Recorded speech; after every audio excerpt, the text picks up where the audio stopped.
The second chance. Leonard Hayes stood in the gleaming lobby of Morrison Tech Industries, straightening his navy blue tie for the third time.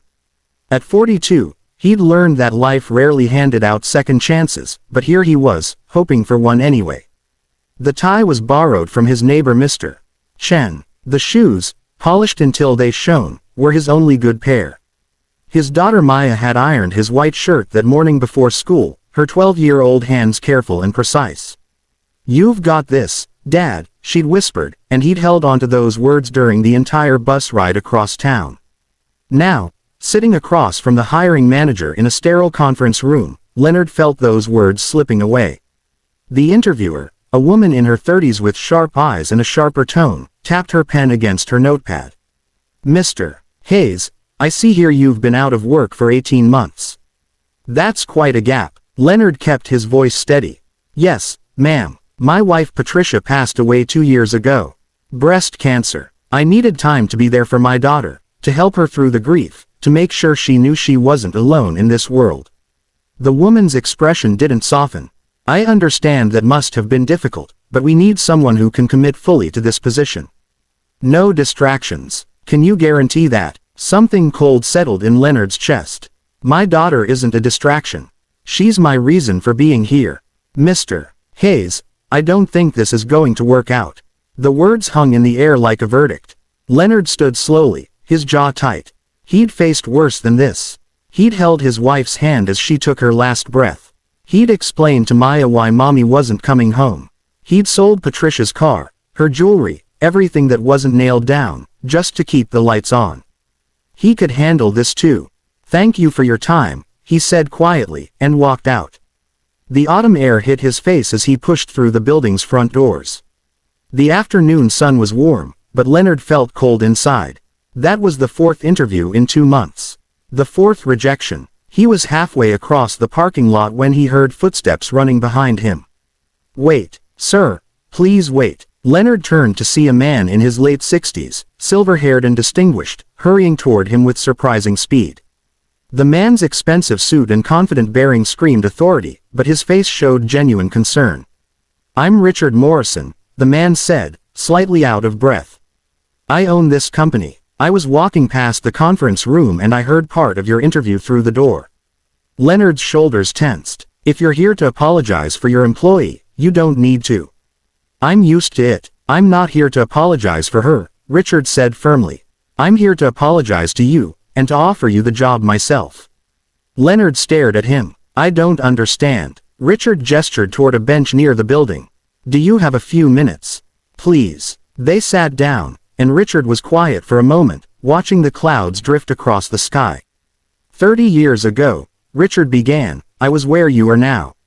Single father, recently widowed, daughter to raise on my own.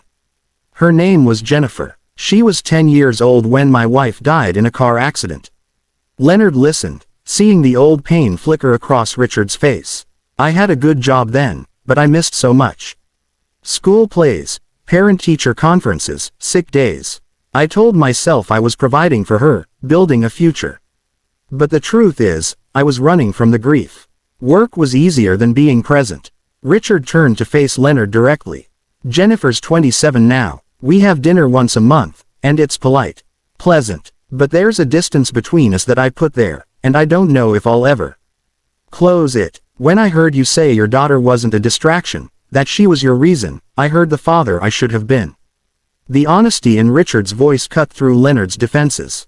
"Mr. Hayes, I need people in my company who understand what really matters. Not just quarterly profits and efficiency reports. I need people who know that showing up for the ones you love isn't weakness, it's strength." Leonard felt something unfamiliar. Hope, fragile and new. "The position is yours if you want it," Richard continued. "Flexible hours when you need them. Good health insurance, college fund contribution for Maya. And if she ever needs to come to the office after school, we have a library on the 3rd floor where she can do homework." Leonard's throat tightened. "Why are you doing this?" "Because someone should have done it for me," Richard said simply. "Because your daughter deserves a father who's present, and you deserve the chance to be that father without having to choose between her and survival." For the first time in months, Leonard felt tears sting his eyes, but he didn't hide them.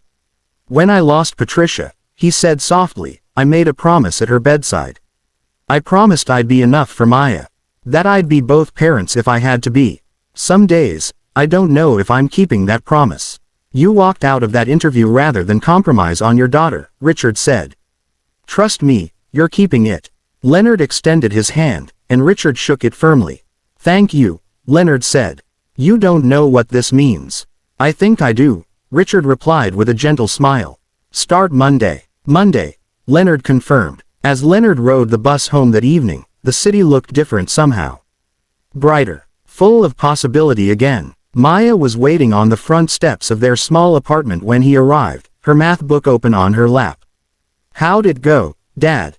Leonard sat down beside her and pulled her into a hug. I got the job, baby girl. Maya squeezed him tight. I knew you would. You're the best dad in the world. Later that night, after Maya had gone to bed, Leonard stood in his tiny kitchen, looking at the photograph of Patricia on the refrigerator. In it, she was laughing, her eyes bright with life. I'm going to be okay, he whispered to her image. We're going to be okay. And for the first time since she'd been gone, he believed it. Sometimes kindness doesn't announce itself with trumpets. Sometimes it's just one person recognizing himself in another's struggle, and choosing to be the help he once needed.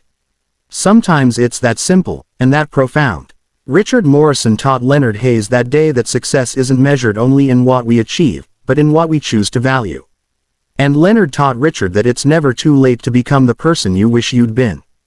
Both men were richer for the encounter. If this story touched your heart, please like, share, and subscribe to hear more stories about everyday kindness and human connection. Leave a comment below telling us about a time someone gave you a second chance. Your story matters, and we'd love to hear it.